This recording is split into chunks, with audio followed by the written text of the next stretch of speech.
এই কি অবস্থা সবার? What a match, what a Shakib Al Hasan, what a man. দীর্ঘদিন পর আবার সাকিব শো। দীর্ঘদিন পর গ্লোবাল সুপার লিগের উদ্বোধনী ম্যাচে সাকিবের অসাধারণ তৃপ্তি, অসাধারণ বোলিং, ব্যাটিং বোলিং অলরাউন্ড নৈপুণ্যে ম্যাচ সেরা সাকিব আল হাসান। আসলে লিজেন্ডাররা যে কখনো ফুরিয়ে যায় না, এটা তার প্রমাণ। অসাধারণ ম্যাচ খেলেছেন এবং অসাধারণ কামব্যাক। আমরা আসলে বাংলাদেশের পট পরিবর্তনের পর থেকে সাকিব আল হাসানের খেলা খুবই মিস করছিলাম, তাই দীর্ঘদিন পর সাকিবের অসাধারণ একটা ম্যাচ।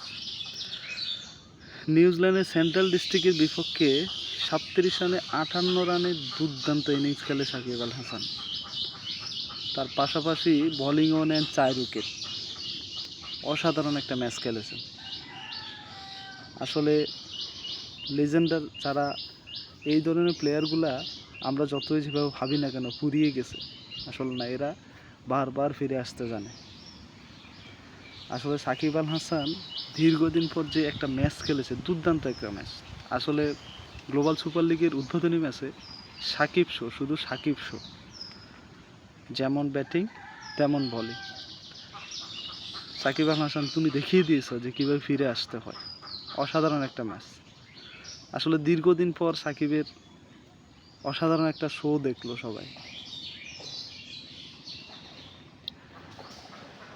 সেন্ট্রাল ডিস্ট্রিক্টের বিপক্ষে 37 বলের অসাধারণ 58 রানের ক্যামিও এবং পাশাপাশি বোলিংয়ে অসাধারণ 4 উইকেট, দুইটাই মিলাই দুর্দান্ত সাকিব।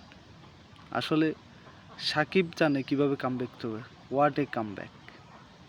আসলে আমরা ভেবেই নিয়েছিলাম সাকিব গ্লোবাল সুপার লিগে, কত সুপার লিগে ভালো করতে পারেনি, তো ভেবে নিয়েছিলাম হয়তো সাকিব আল হাসান ফুরিয়ে গেছে। কিন্তু না, আসলে সাকিবরা ফুরায় না, তারা ফিরে আসে বারবার, কঠোর পরিশ্রমের মধ্যে বারবার ফিরে আসে। অসাধারণ একদম প্লেয়ার।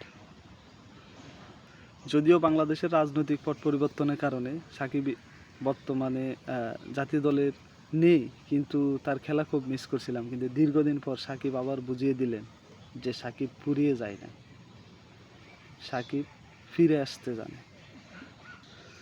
গ্লোবাল সুপার লিগের উদ্বোধনী ম্যাচে দুবাই ক্যাপিটালসের হয়ে খেলে সাকিব। সেই ম্যাচে দুর্দান্ত জামে 58 রানের ক্যামিও, পাশাপাশি মাত্র 13 রান খরচ করে 4 উইকেট।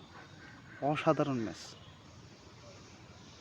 আসলে দুর্দান্ত। আসলে বাংলাদেশের খেলা দেখলে যতটা না বিরক্ত হই, আসলে এই গ্লোবাল সুপার লিগ দেখে, সাকিবের খেলা দেখে আজকে মনটা খুব তৃপ্ত, খুব ভালো লাগলো।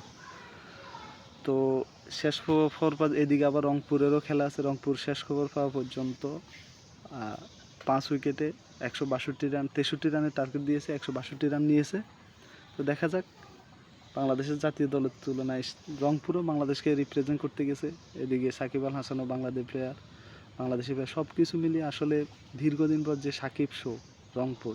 বাংলাদেশ আসলে শ্রীলঙ্কায় যে সিরিজ খেলতেছে, সেই জিনিসটা আসলে এই রংপুরের খেলা দেখে বা সাকিব আল হাসানের খেলা দেখে একটু কাটিয়ে ওঠার, কারণ বাংলাদেশ মানেই তো হতাশা।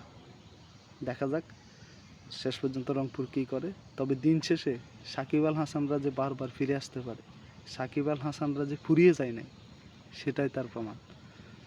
ওয়েলকাম, শুভকামনা সাকিব আল হাসান। ধন্যবাদ সবাইকে।